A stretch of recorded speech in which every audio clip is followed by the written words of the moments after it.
হঠাৎ করে টাকা ছাপিয়ে যদি আমি এই সমাধানটা করি তাহলে তো ইনফ্লেশন বেড়ে যাবে। ইনফ্লেশন অলরেডি সাস্টেইনড 11% বা মানুষ বাজারে গিয়ে বলে যে আরো বেশি। এই নানাবিধ কারণেই ব্যাংকগুলো বিপদে পড়েছে, কিন্তু এটা যে শুধুমাত্র ব্যাংকের নিজস্ব দুর্বলতা এটা কিন্তু ভাবা যাবে না। এটা অর্থনৈতিক দুর্বলতা, রাজনৈতিক ব্যাপার। এই যে এত বেশি খেলাপি ঋণ, এটা কিভাবে হলো এবং এই খেলাপি ঋণ থেকে বের হয়ে আসার উপায় কি?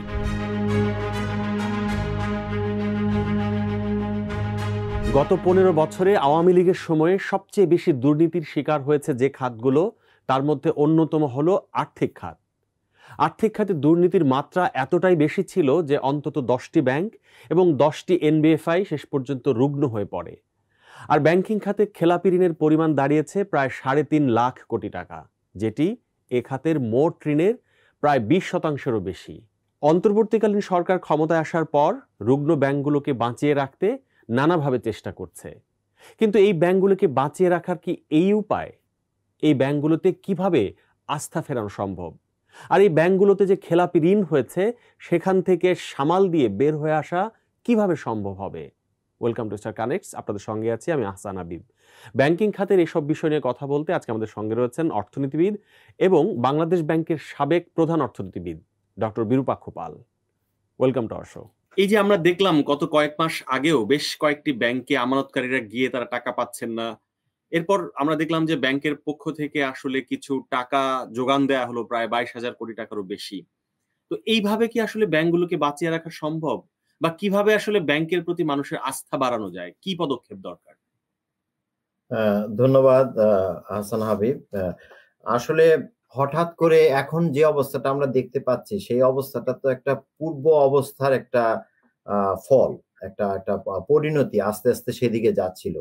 যদি আপনি লক্ষ্য করে থাকবেন যে গত 4 বছর ধরেই কোভিড এর পরবর্তী সময় থেকেই অর্থনীতিবিদ, বিশেষ করে ব্যাংক এবং আর্থিক খাত নিয়ে যারা লেখালেখি করেন তারা যথেষ্ট উৎকণ্ঠিত ছিলেন, প্রতিবার বলছেন, এবং এই জিনিসগুলো রেজিম বা শাসকগণ কোনো পাত্তা দেননি, কারণ তাদের কাজ তারা করে যাচ্ছিলেন। এখন সেভাবে তারা মানে প্রত্যেকটা ব্যাংকের যে ব্যালেন্স শিট যেটাকে বলে, আমি কঠিন আলোচনার মধ্যে বোঝাতে চাচ্ছি না, কিন্তু ব্যালেন্স শিট মানে আমার একদিকে থাকবে অ্যাসেট, আমার সম্পদ, আর একদিকে দায়।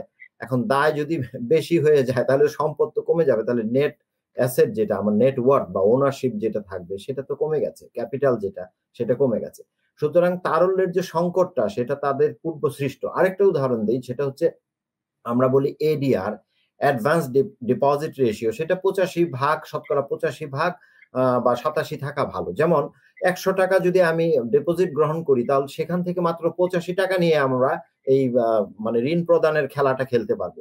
সেটা কেউ কেউ 100 ভাগ 100 ভাগের উপরে চলে গেছেন। তার মানে ডেসপারেট লেন্ডিং করা হয়েছে। এই ডেসপারেট লেন্ডিং এর জন্য তো লিকুইডিটির একটা ক্রাইসিস হয়ে গেছে বাজার থেকে। তৃতীয়ত আরেকটি বিষয় হচ্ছে যে মানুষ যখন একটা অবস্থার পরিবর্তনের মধ্যে দিয়ে পড়ে, রাজনৈতিক অবস্থা বা অচল অবস্থা, তখন কিন্তু মানুষ টাকা সাথে হোল্ড করে। এটা সিকিউরিটি। টাকাটা হচ্ছে একটা আত্মীয় স্বজনের মতো ব্যাপার। আমার জীবনের আসলে আত্মীয় স্বজনের চেয়ে জরুরি বিষয়, কারণ এখানে আমার ভাত কাপড়ের ব্যাপার থাকে। সেই জন্য মানুষ টাকা পয়সা বেশি হোল্ড করছে। আরেকটি বিষয় হচ্ছে যে ব্যাংকগুলো যে খারাপ, এই বিষয়ে অনাস্থার কারণে মানুষ অতিরিক্ত টাকা তুলে নিয়েছে। আমি একটি উদাহরণ দিই, যেমন আমেরিকাতে সিলিকন ভ্যালি ব্যাংক খুব ভালো চলছিল, এটাকে স্টার্ট আপ ব্যাংক বলে, এর মধ্যে কোনো ঋণ খেলাপি নেই, কিছু নেই।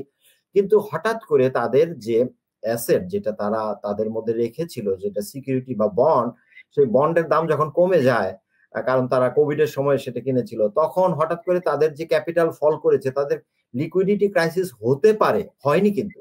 এই ভয়ই তাদের ব্যাংক রান হয়ে গেল, মাত্র 3 দিনের মাথায় তাদের ব্যাংক রান হয়ে গেল। তো প্যানিক বা যেটা হতে পারে প্রত্যাশা থেকেও এই যে লিকুইডিটির ক্রাইসিসটা সৃষ্টি হয়েছে, মানুষ টাকা হাতের কাছে রেখে দিতে চাচ্ছে। আর সব শেষের যে কারণ, গত 4 বছর ধরে আপনারা জানেন যে মূল্যস্ফীতি তাড়িয়ে বেড়াচ্ছে জাতিকে, এবং মূল্যস্ফীতি যখন বেশি থাকে তখন অর্থ বেশি সাথে রাখতে হয়। কারণ আমি তো ওইভাবে আমি আমার কাছে অবশ্যই অর্থ জিনিস বেশি মূল্য কিনতে হয়, এবং এটার রিফ্লেকশন কিন্তু রয়েছে। যেমন সঞ্চয়পত্র, এটা সবসময় বর্ধমান ছিল। আমি যখন বাংলাদেশ ব্যাংকে ছিলাম এটার বিরুদ্ধে ফাইট করেছি যে এত বেড়ে যাচ্ছে সরকারের দায়, কিন্তু এখন সঞ্চয়পত্র নেট সেল কিন্তু নেগেটিভ হয়ে যাচ্ছে। এই নানাবিধ কারণেই ব্যাংকগুলো বিপদে পড়েছে, কিন্তু এটা যে শুধুমাত্র ব্যাংকের নিজস্ব দুর্বলতা এটা কিন্তু ভাবা যাবে না। এটা অর্থনীতির দুর্বলতা, রাজনৈতিক ব্যাপার এবং অন্যান্য বিষয়গুলোকে প্রবল তারল্য সংকট সৃষ্টি করেছে, এবং বর্তমান গভর্নর এটা বলেছেন যে তিনি করতে বাধ্য হয়েছেন, কারণ এটা 22,500 কোটি টাকা ছাপানো হয়েছে, বাধ্য হয়েছেন, কোনো না কোনো ভাবে তিনি সেটি তুলে নেবার চেষ্টা করবেন। স্যার, আমাদের এনবিএফআই গুলোর অবস্থাও কিন্তু খারাপ এবং অনেকগুলো এনবিএফআই থেকে কিন্তু মানুষ টাকা পাচ্ছে না। সো এই জায়গায় আসলে কিভাবে সামাল দেওয়া উচিত? আমি আপনাকে বলি, একটা কথা হয় যে গ্রাম দেশে বলে কান টানলে মাথা আসে। তো এনবিএফআই কি, আমরা পুরা ফাইন্যান্সিয়াল ইন্ডাস্ট্রিটার কথা ধরুন, ফাইন্যান্সিয়াল ইন্ডাস্ট্রিটা দুদিকে থাকছে, একটা হলো পুঁজি বাজার ক্যাপিটাল মার্কেট, আর একটা হচ্ছে যে ব্যাংকিং সেক্টর। তো আমেরিকার মতো জায়গার মধ্যে এখানে ক্যাপিটাল মানে পুঁজি বাজারটা এখানে পুঁজির সহায়তা দেয়। বড় বড় কোম্পানিগুলো একটু ব্যক্তি খাত থেকে শুরু করার পর তখন যাদের প্রসার ঘটতে থাকে তখন তারা আস্তে আস্তে ক্যাপিটাল মার্কেটে যায়। যেমন ধরুন অধিকাংশ মাইক্রোসফট, অ্যামাজন, এই জিনিসগুলো গ্যারেজ থেকে শুরু হয়েছে, সামান্য ব্যক্তি উদ্যোগে, বন্ধুদের উদ্যোগে শুরু হয়েছে, তারা এখন বিশাল কোম্পানি, বিলিয়ন ডলার ট্রিলিয়ন ডলারে চলে যাচ্ছে তারা। কিন্তু আমাদের প্রবণতা তো উল্টো, এখানে হচ্ছে যে আমরা ক্যাপিটাল মার্কেটকে সেভাবে ডেভেলপ করতে পারিনি, এবং এটি এখনো খুব ফ্র্যাজল, এটা খুব ভঙ্গুর, এবং এটা দাঁড়াতে পারছে না। তো ক্যাপিটাল মার্কেট আর এই যে ব্যাংকিং সেক্টর, এই দুটোরই একটা সহোদর ভাই হচ্ছে এনবিএফআই। তো তাদের দিকে তারাও সেই অবিচারের শিকার হয়েছে, তাদের আস্থা কমে যাচ্ছে, তারা ঋণও আদায় করতে পারে না যারা দেয়। তারা আবার ব্যাংকের মতো সবগুলো কাজ তারা পায় না, তারা ডিপোজিট কালেকশনও সেভাবে করতে পারে না। সুতরাং এটা হচ্ছে একটা পার্শ্ব প্রতিক্রিয়া আপনার। এই জন্য এনবিএফআই কে আলাদা করে ভাবলে চলবে না। আমাদের পুঁজি বাজার এবং ব্যাংকিং খাতটাকে সঠিক না হওয়া পর্যন্ত এনবিএফআই এর একটা সুস্থ আলাদা ধারা গড়ে উঠবে, এটা কিন্তু প্রত্যাশা করা যায় না। স্যার, কিন্তু এখনকার যে অবস্থায় যে কিছু ব্যাংকের অবস্থা খুব খারাপ, মানুষ টাকা পায় না, এনবিএফআই গুলোতেও টাকা পাচ্ছে না, মানুষ আসলে কিভাবে আস্থা ফেরানো সম্ভব এগুলাতে? এখন হঠাৎ করে টাকা ছাপিয়ে যদি আমি এই সমাধানটা করি তাহলে তো ইনফ্লেশন বেড়ে যাবে। ইনফ্লেশন অলরেডি সাস্টেইনড 11%, বা মানুষ বাজারে গিয়ে বলে যে আরো বেশি। এটা আর রমজানের কারণেও ইনফ্লেশনের একটা প্রভাব থাকে। সুতরাং এই দিক দিয়ে আমার এটা সম্ভব না যে টাকা ছাপিয়ে এটা সমাধান করি। অন্য দিক দিয়ে গভর্নেন্স যে উন্নত করব সেটা খুব তড়িৎ গতিতে করা সম্ভব নয়। বর্তমান গভর্নর আপ্রাণ চেষ্টা করছেন, কিন্তু তার তার ইনকামের মানে জাতীয় ইনকামের সোর্সটা কি এখন? রেমিটেন্স। যারা বিদেশে নিরাপদে বা ভালোভাবে আছেন তারাই টাকা পয়সা পাঠাচ্ছেন। এক্সপোর্ট যে বাড়বে, এক্সপোর্টের সম্ভাবনা আছে, বৈশ্বিক কোনো মন্দা নেই, কিন্তু ইম্পোর্ট তো বাড়াতে হয়, ইম্পোর্ট বেশি বাড়ানো যাচ্ছে না। সব দিক দিয়ে তাদের একটা সংকটের মধ্যে দিয়ে আছেন। তবে আমি মনে করি সবকিছুর মূলে অর্থনীতিতে শুধু অর্থনীতিকে আলাদা করে দেখা যায় না, এটাকে বলে ইনস্টিটিউশনাল ইকোনমিক্স। ইনস্টিটিউশন গুলো আগে ঠিক হোক। একটা বিষয় আমরা দেখতে পেয়েছি যে বর্তমানে যে ভালো লোককে ভালো জায়গায়, বিশেষ করে আমি বাংলাদেশ ব্যাংকের গভর্নরের নিয়োগটা বলবো যে এটা সুরুচির পরিচয় দেওয়া হয়েছে, যে এই জিনিসগুলো আমাদের মধ্যে ছিল না, এবং তারা আস্তে আস্তে কাটিয়ে ওঠার চেষ্টা করবেন। রাজনৈতিক সংকটটা কাটতে হবে, তা না হলে মানুষের আস্থা থাকবে না, এবং রাজনৈতিক সংকট না কাটলে কিন্তু বিনিয়োগকারীরা বিনিয়োগ করবেন না। সত্যি কথা বলতে এখন টাকা পয়সা মানুষ বালিশের নিচে রাখা শুরু করেছেন, এবং সেটি অনেক সময় হয়। একটা ম্যাচিওর ইকোনমিতেও টাকা অনেক সময় মানুষ অনাস্থা থেকে বাইরে বালিশের নিচে রাখে, যেটা আমার মনে আছে যখন প্রেসিডেন্ট ওবামা বলেছেন, please don't put your money in the mattress, যে আপনি ম্যাট্রেসের মধ্যে টাকা রাখবেন না, কারণ এটা হয় তো মানে আমেরিকার মতো একটা ওয়েল ডিফাইন্ড ইকোনমির মধ্যে এটা হলে, বাংলাদেশে তো হচ্ছে। কিছুদিন আগে আপনি দেখুন যে স্বর্ণ কেনার হিড়িক, মানে কি স্বর্ণটা তো এমনি এমনি কিনছে না, ক্যাশটা দিয়ে কিনছে, কারণ ক্যাশটার তো ভ্যালু কমে যাচ্ছে ইনফ্লেশনের জন্য। সুতরাং gold is the best investment, আর গোল্ড আমি ঘরের মধ্যে রেখে দিব। তবে সম্প্রতি আবার ডাকাতি বাড়ছে, এটা একটা ভয়ের কারণ। এখন ওইটা যদি প্রতিরোধ করা যায় বা ডাকাতদের সাথে পরিচয় থাকে তাহলে আমি স্বর্ণ কিনতে পারি। সুতরাং এই অবস্থা খুব তড়িঘড়ি করে সরার কোনো সম্ভাবনা নেই। রাজনৈতিক সংকট কাটতে হবে, অচল অবস্থা কাটতে হবে, আস্থা কাটতে হবে। যেমন ধরুন বিদেশি বিনিয়োগ কমে গেছে, দেশি বিনিয়োগও কমে গেছে, কারণ একটা কথা আছে যে আপনি আচরি ধর্মজীবের শিখায়। আপনি নিজেই তো আচরণ করছেন না, নিজেই স্বদেশের বিনিয়োগকারীরা বিনিয়োগ করছে না, সুতরাং বিদেশিরা করবে না। সুতরাং এইগুলোর একটা বিষয় একসাথে করা মানে আসতে হবে। শুধুমাত্র কি কাজটা চলছে, ভোগও তাও খুব কষ্ট করে চলছে, কারণ ভোগের জায়গায় আমরা বলি কনসামশন স্মুদিং, মানে কনসামশন খুব ফট করে ইনভেস্টমেন্টের মতো হয় না। ইনভেস্টমেন্টকে ঘোড়ার সাথে তুলনা করা হয়, পাগলা ঘোড়া, মানে এটা হঠাৎ করে বাড়তে পারে আবার হঠাৎ করে ঝিমিয়ে যেতে পারে। সুতরাং হঠাৎ করে আমি ওরকম কোনো দেখছি না। মনে হয় রাজনৈতিক দৃশ্যপটটা পরিষ্কার হলে মানুষের গণতান্ত্রিক অধিকারগুলো পরিষ্কার হলে এই অন্যান্য প্রতিষ্ঠানগুলো যখন দাঁড়াবে তখন আর্থিক খাত আবার সুস্থ একটা অবস্থার মধ্যে আসবে বলে আমাদের একটা আশাবাদ রয়েছে। স্যার, আপনি মূল্যস্ফীতির কথা বলছিলেন যে যদি টাকা ছাপিয়ে দেওয়া হয় তাহলে মূল্যস্ফীতি বেড়ে যেতে পারে, এবং আমরা দেখছি যে বাংলাদেশ ব্যাংক কিন্তু এখন সংকোচনমূলক মুদ্রানীতি নিচ্ছে, কিন্তু একই সঙ্গে মূল্যস্ফীতি কমানোর জন্য অন্য যেসব পদক্ষেপ দরকার বাজার ব্যবস্থাপনা বা অন্য জায়গাগুলোতে, সে জায়গায় কি আপনি যথেষ্ট পরিমাণে পদক্ষেপ দেখতে পাচ্ছেন? না, দেখতে পাচ্ছি না। আমি সম্প্রতি একটি বই লিখেছি, বাংলাদেশের অর্থনীতির সংস্কার। এটি সম্প্রতি এই অগাস্টের পর থেকে আমার নতুন ভাবনা থেকে যে রাষ্ট্র সংস্কার হবে সেখানে বলেছিলাম। সেখানে একটি কথা, এবং কিছুদিন আগে পত্রিকায়ও লিখেছি যে আসলে স্বরাষ্ট্রমন্ত্রীর সহায়তা ছাড়া অর্থমন্ত্রী কিছু করতে পারবে না। বাংলাদেশের ব্যাপারটা সেরকম। যেমন যে ইনস্টিটিউশনাল ফ্যাক্টর যেগুলো থাকে, যেমন ঘুষ একটা ব্যাপার থাকে, ঘুষের ব্যাপারটা বাংলাদেশে স্বীকৃত, সেটাকে হিডেন কস্ট বলেন, কেউ বলেন স্পিড মানি, কিন্তু এখন চাঁদাবাজির ব্যাপারটা হচ্ছে, এটা আমরা দেখতে পাচ্ছি। এখন কে করছে এটা নিয়ে কথা বলে বিপদে পড়তে চাই না, কিন্তু সেটা হচ্ছে যে এই জায়গাগুলোর মধ্যে সমন্বিত একটা বিষয় যদি আমি না রাখি তাহলে তো আমার মানে প্রাতিষ্ঠানিক এই দিকটা করা সম্ভব নয়। মানে এই যে চাঁদাবাজি মানুষ কেন করছে, আবার মানুষের বেকারত্ব বেড়ে যাচ্ছে, আমাদের শ্রমিকদের যে চাকরি হারাচ্ছে, যে সময়টা আমাদের দরকার ছিল বেকারত্বের নিরসন করা। কারণ গত আমরা জুলাই অগাস্টের যে অভ্যুত্থান বা আন্দোলন যা দেখেছি সেটার মূল তাড়না ছিল দুটো বিষয়, যেটাকে আমি বলি অর্থনীতির দুই পাপ, মূল্যস্ফীতি যেটা স্বল্পমেয়াদী সমস্যা, আর দীর্ঘমেয়াদী সমস্যা হচ্ছে বেকারত্ব। এই দুটো জায়গাতেই এখন আমরা খারাপ স্কোরের মধ্যে দিয়ে আছি, কারণ আমাদের বেকারত্ব তো বেড়েছে ডেফিনেটলি। আমি যদি জরিপ নেই বিভিন্ন কলকারখানা, এরা এখন ডেসপারেশনে যাচ্ছে, মানে শান্তি শৃঙ্খলা ভঙ্গ করার চেষ্টা করছে, অস্তিত্বের প্রয়োজনে করছে, আর কিছু মানুষ এমনিতেই মব কালচার থেকে গেইন করছে। এই গেইনটা তাদের দীর্ঘদিন থাকবে না একটা নির্বাচিত সরকার আসলে, এটা জেনেই তারা অতি অল্প সময়ের মধ্যেই বেশি উপার্জনের চেষ্টা করছে। সব মিলিয়ে এই বিষয়গুলোর দিকে অ্যাড্রেস না করলে অন্যান্য অর্থনৈতিক ইন্ডিকেটর গুলো ভালোভাবে কাজ করবে না।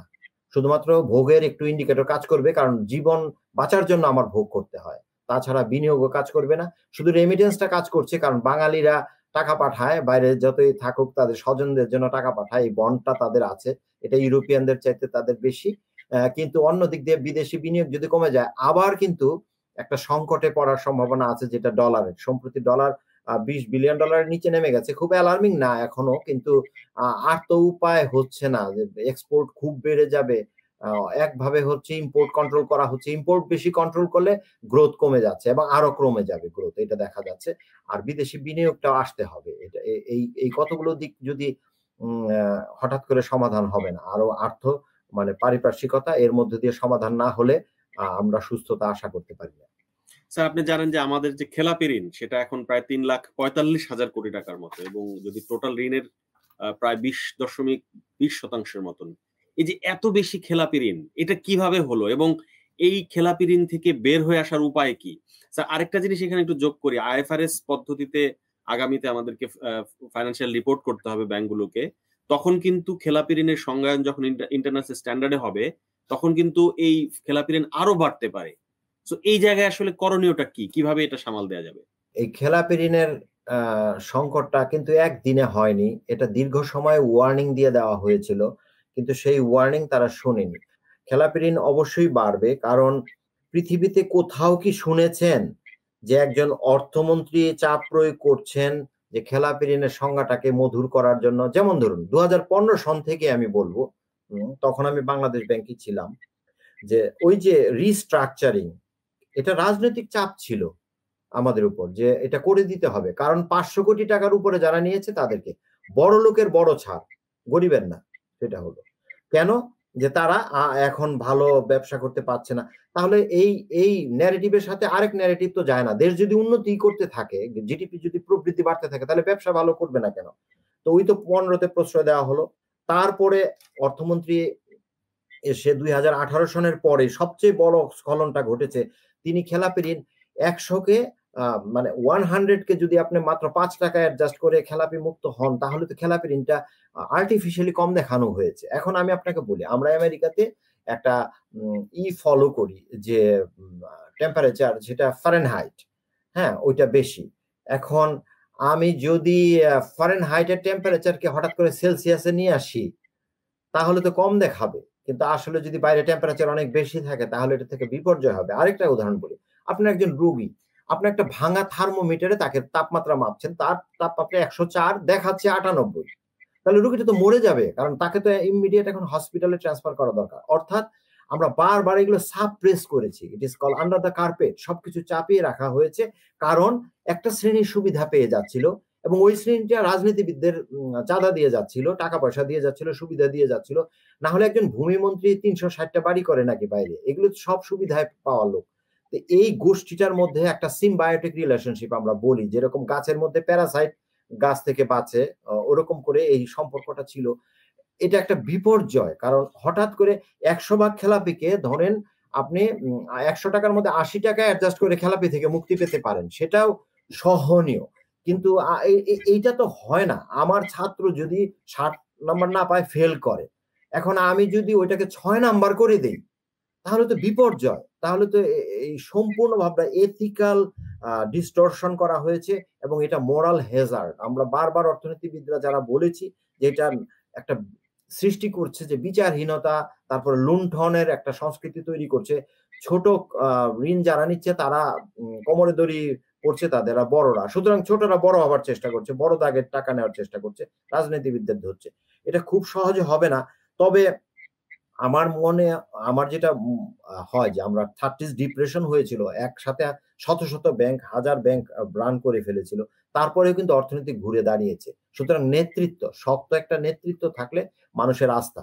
আমি একই সাথে আপনাকে বলি যে এখন কিছু কিছু এটাও শুনতে পাই যে অনেকগুলো ব্যাংকে আস্থা ফিরে আসছে এবং তারা আবার ডিপোজিটররা কিন্তু সেখানে টাকা পয়সা রাখছে। টাকা আমার রাখতেই হবে, ঘরে টাকা তো আমি রাখবো না, দুটো কারণে রাখবো না, নিরাপত্তার কারণে রাখবো না, আরেকটি কারণ হচ্ছে যে ঘরে টাকা রাখলে তো আমার মান পড়ে যাচ্ছে, ব্যাংকে থাকলে টাকাটা তো অ্যাটলিস্ট কিছুটা ইনফ্লেশনকে ফাইট করতে পারে। সুতরাং ব্যাংকের চাহিদাটা থাকবে এবং নেতৃত্ব প্রয়োজন।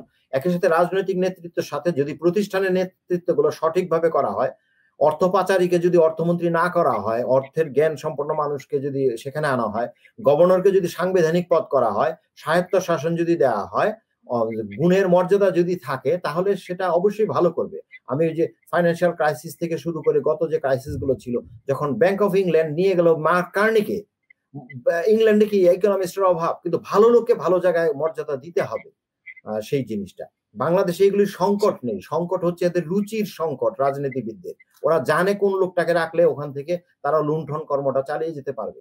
সুতরাং সেই মার্ক কার্নি আজকে এখন কানাডার এখন প্রধানমন্ত্রী, সেই রকম দৃষ্টান্ত তো রয়েছে। সেই জায়গাগুলোতে আসলে লিডারশিপের একটা সততা, নিষ্ঠা, যেটা আমরা আস্থা করতে পারি। যে পাশের দেশ ভারতে আমরা দেখেছি যে একজন ব্যাংকের গভর্নর, তিনি শেষকালে অর্থমন্ত্রী এবং তিনি শেষকালে প্রধানমন্ত্রী, মনমোহন সিং, এবং ইন্ডিয়ার অর্থনীতিকে অনেকখানি তুলে নিয়ে গেছেন।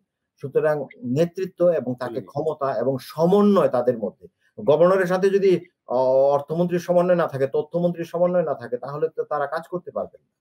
থ্যাংক ইউ স্যার, আপনি আমাদের সঙ্গে থাকার জন্য। ডেইলি স্টার আপডেটেড নিউজ এবং ভিডিও পেতে আমাদের ইউটিউব চ্যানেলটি সাবস্ক্রাইব করুন, ফেসবুকে লাইক দিন, কমেন্ট করুন, শেয়ার করুন। সুস্থ থাকুন, ডেইলি স্টার সঙ্গেই থাকুন।